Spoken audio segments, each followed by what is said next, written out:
Assalamualaikum warahmatullahi wabarakatuh.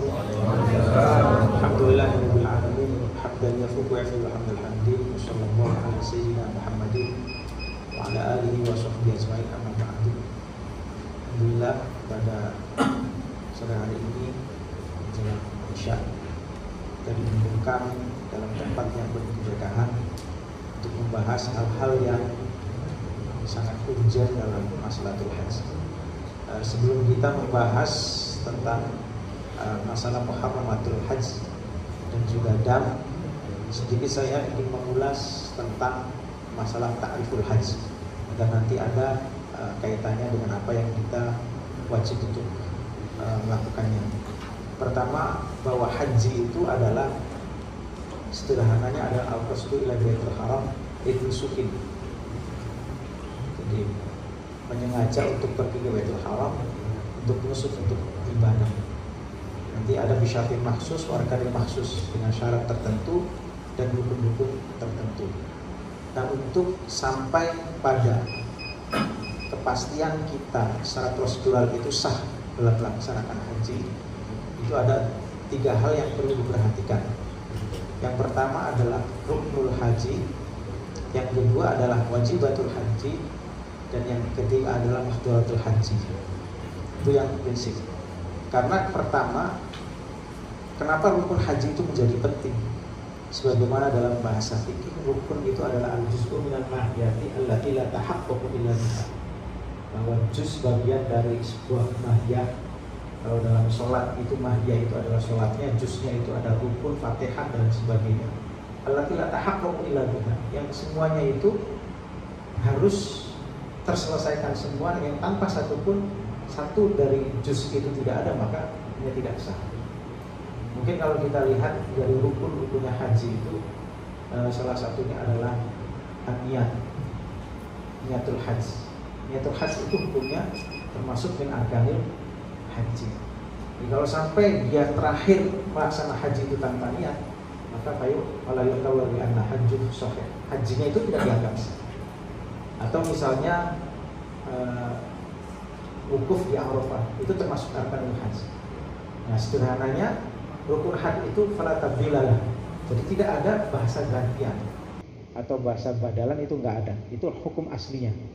Jadi harus dipenuhi semua. Itu yang pertama. Yang kedua adalah wajibatul haji.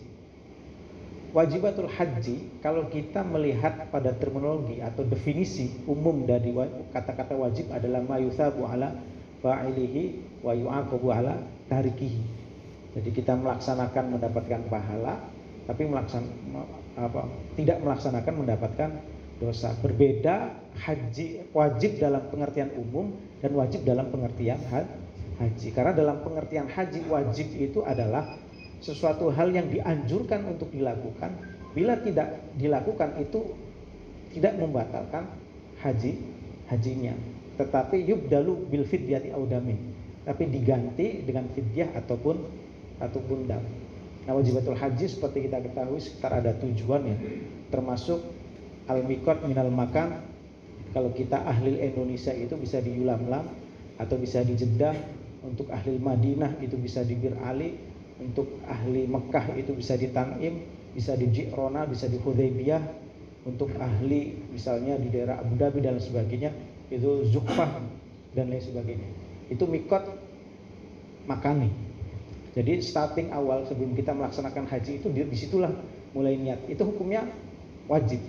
Nah, bila kita melaksanakan haji kok dalam perjalanan misalnya sudah mau masuk Mekah kok lupa niat, loh tadi saya di Jeddah itu nggak melaksanakan niat apapun, apakah hajinya tidak sah? Tetap sah.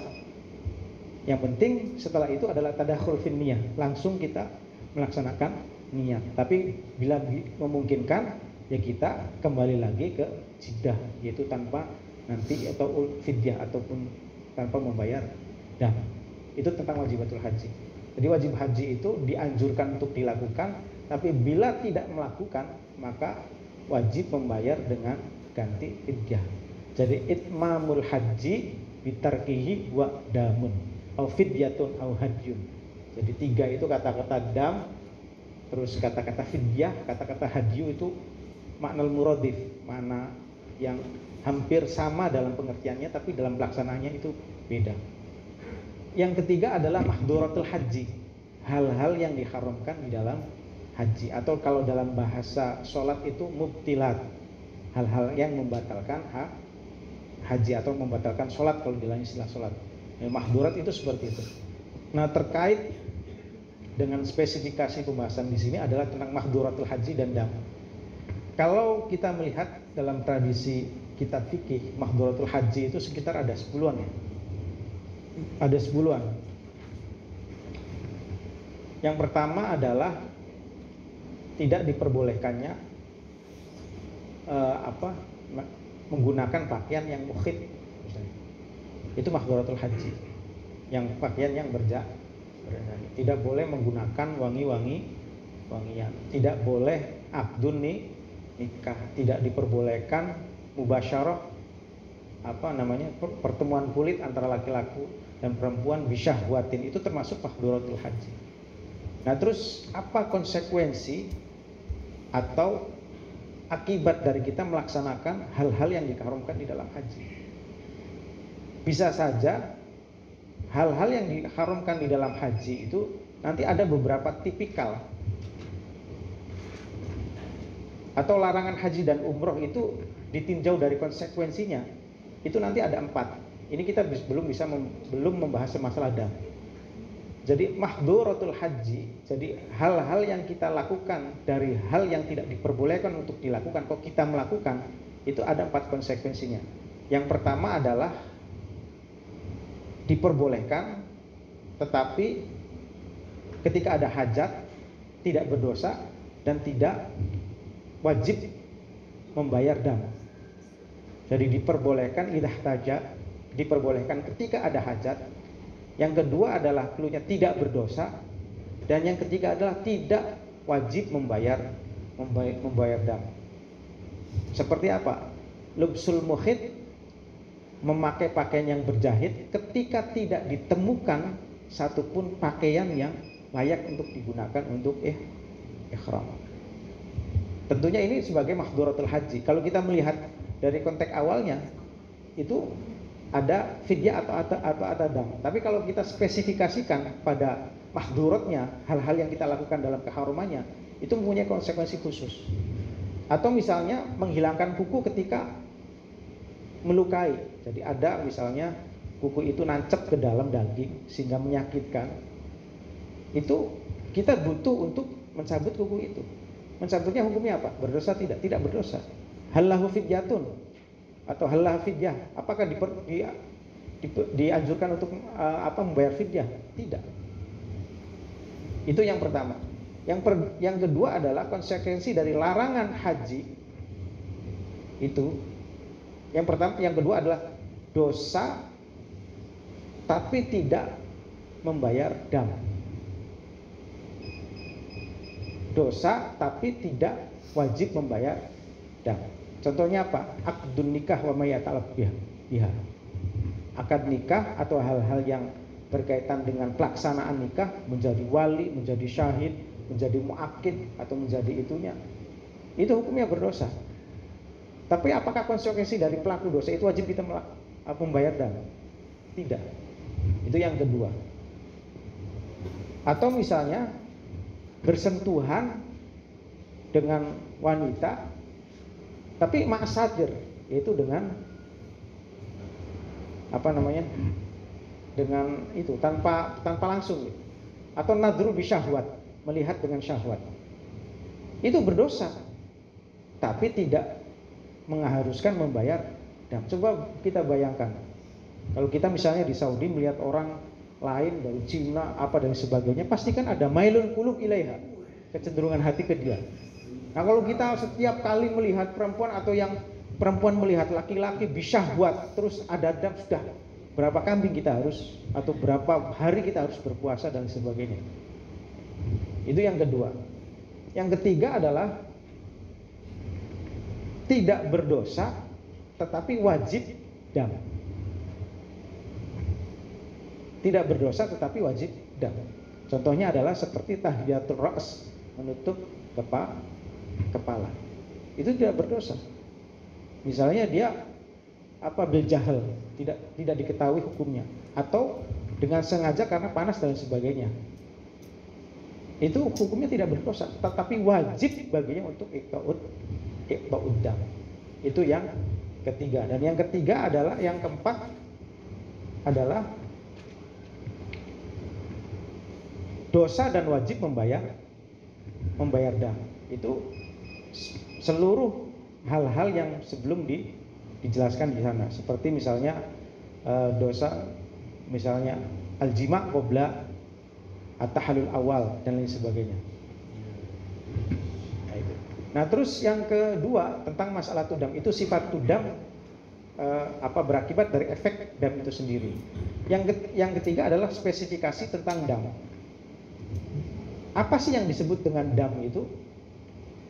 Kalau dam itu dalam terminologi fikih itu alama yuzbahu minad dima al-wajibati bi fi'lil ma'dhurat atau tarkil wajibat, yaitu sesuatu yang dikeluarkan dari darah, maksudnya hayawan atau apa lain sebagainya, dengan kita sebab melakukan perkara yang haram atau meninggalkan perkara yang wajib. Nah, dam ini ada 3 bagian. Dam ada kalanya dam nusuk, ada kalanya dam isaah, ada kalanya dam kafarah. Apa sih yang disebut dam nusuk itu? Yaitu dam yang terkait dengan ibadah haji tamattu dan ibadah haji qiron. Bagi siapa dam tamattu dan qiron itu wajib dilaksanakan? Yaitu bagi ahli kharijul Mekah, atau idza kana al masafah baina Makkah wa baladih aktsar min masafatil qasri. Itu bila antara negara kita dan dengan Mekah itu lebih dari masafatul qasri. Nah, misalnya orang Mekahnya sendiri ketika melaksanakan qiron atau tamattu itu wajib dam enggak? Sebagian ulama mengatakan la yakhruj minhu dam, tidak wajib mengeluarkan ad-dam. Itu li ahli Mekah. Karena kita dari Indonesia itu, maka wajib untuk mengeluarkan dam. Yang kedua adalah damul isaah. Damul isaah itu adalah dam karena sebab tarkul wajibat. Wajibatul haji itu apa? Seperti mengambil mikot dari tempatnya kan, niat dari mikot. Kok niat nggak dari mikot, maka wajib dam, namanya dam isaah. Terus apa lagi tentang wajibatul ihram, wajibatul haji?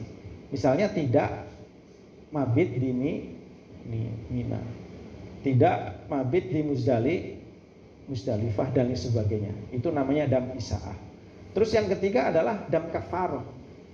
Dam kafaroh itu dikeluarkan apabila kita melaksanakan mahdhuratul haji, hal-hal yang diharamkan di dalam haji. Nah itu macam-macamnya dam. Nah, terus bagaimana cara pelaksanaan dalam mengeluarkan dam itu sendiri? Apakah sama di antara damul nusuk, damul isaah, dan juga damul kafarah? Itu berbeda.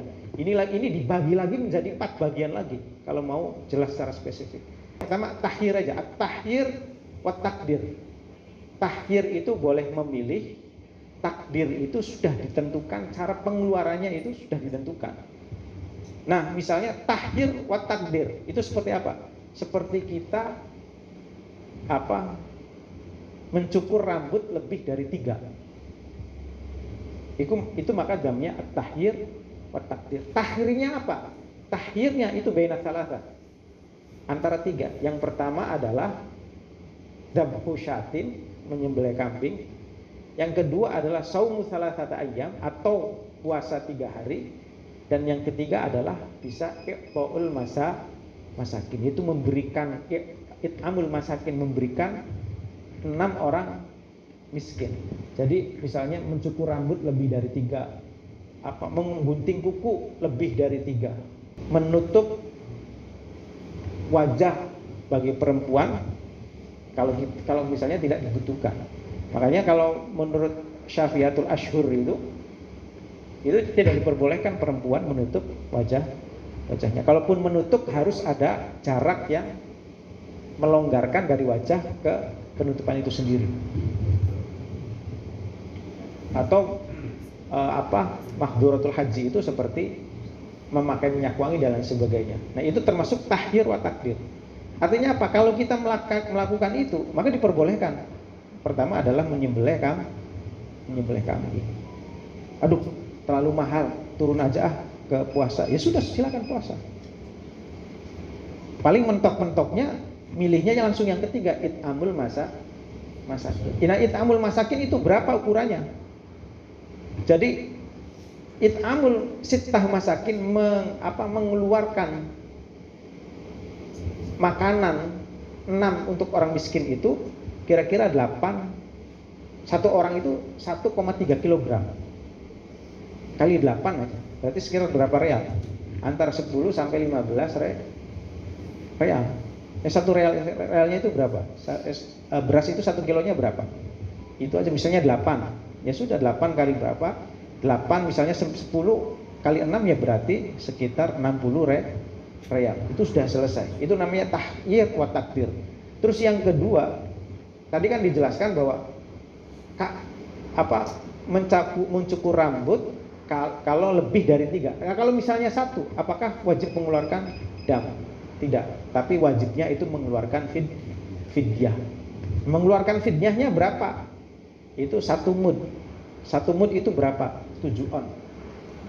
Kalau misalnya 2 rambut, itu berarti 2 mud atau 14 on. Kalau sudah 3, ya sudah, nanti baru masuk kepada dam yang sudah disebutkan di atas.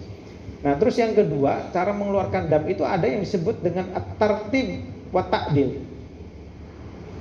Tartib itu wajib berurutan. Kalau dia mampu di level awal, maka layan takil ila ghairi, tidak diperbolehkan pindah kepada yang lainnya. Nah, di dalam hal ini, dalam tartib wa ta'dil itu ada 2 hal. Ada yang karena hubungan badan, ada yang karena itu tertib. Misalnya ada orang melakukan jima dalam posisi masih haji atau umroh belum diselesaikan, maka wajib baginya itu dulu. Tartib itu tartib buat takdil. Iya, kalau tartib buat takdil itu seperti itu. Dibagi dua nanti tartib buat takdil itu ada kalanya karena lil jima, ada kalanya iksor. Itu tartib. Kalau takdil itu, tertib itu wajib berurutan. Takdil itu bisa disesuaikan dengan kebutuhan harga dari itu sendiri. Misalnya orang yang jima itu wajib untanya nggak ada boleh sapinya nggak ada boleh 7 kambing. Nggak bisa lagi puasa. 1 mud itu dianggapnya 1, atau i'taul masakin 1 mud itu dianggapnya 1 hari, ya berapa hari dia harus puasa dan sebagainya. Nah, kalau ikhsar misalnya dia tidak bisa menyempurnakan haji karena misalnya mau ke Arafah ketangkep, atau misalnya istri mau melaksanakan haji sudah di Mekah, suruh suaminya ente pulang aja nggak usah teruskan takbiratul haji, maka itu damnya tartib buat takdil, yaitu 1 kambing. Kalau kambingnya nggak ada, ya dihargakan harganya berapa dan sebagainya. Itu ikhsar wa takdir. Nah, nanti ada tartib wa takdir, bukan takdil ya, tartib wa takdil. Nah, tartib wa takdil itu, tartib itu artinya kalau level pertama itu dia masih bisa, maka tidak boleh pindah ke level kedua. Misalnya haji tamattu, qiron, itu termasuk dam at-tartib wa takdir. Kita dam tamattu nggak bisa. Saya sih nggak milihnya puasa saja, nggak bisa. Padahal kita mampu untuk mengeluarkan dam itu sendiri. Itu yang ketiga. Yang keempat adalah tahyir wa takdil. Kalau tahyir itu memilih, takdil itu bisa dikonversi, sederhananya seperti itu. Nah, kalau yang tahyir, yang takdil itu seperti membunuh hewan atau menebang pohon. Selagi kita berada di haram itu, maka yang harus dijaga adalah tidak diperbolehkan menebang pohon atau membunuh hayawan yang ada di tanah haram ini. Nah kalau kita nggak sengaja membunuh dan sebagainya, maka wajib mengeluarkan dam yang sifatnya takdir. Jadi tahir wa takdil. Misalnya harga kambing itu berapa? 500 real. Terus kita nggak bisa, sudah dikonversi saja, takdil. Ya sudah dikonversi, harganya berapa? 500 real. Kalau nggak bisa, ya baru nanti dikonversi lagi puasa ya dengan 1 mud itu 1 hari sama dengan berapa. Nah saya kira itulah hal-hal yang berkaitan dengan mahdhuratul haji dan dam yang kalau secara spesifik dijelaskan itu sangat dalam sekali. Nanti insya Allah monggo kalau ada hal-hal yang masih belum paham nanti di luar live ini kita bisa langsung tanya jawab. Mungkin itu yang bisa saya sampaikan, kurang lebihnya mohon maaf. Wallahu muwaffiq ila aqwamit thoriq. Assalamualaikum warahmatullahi wabarakatuh.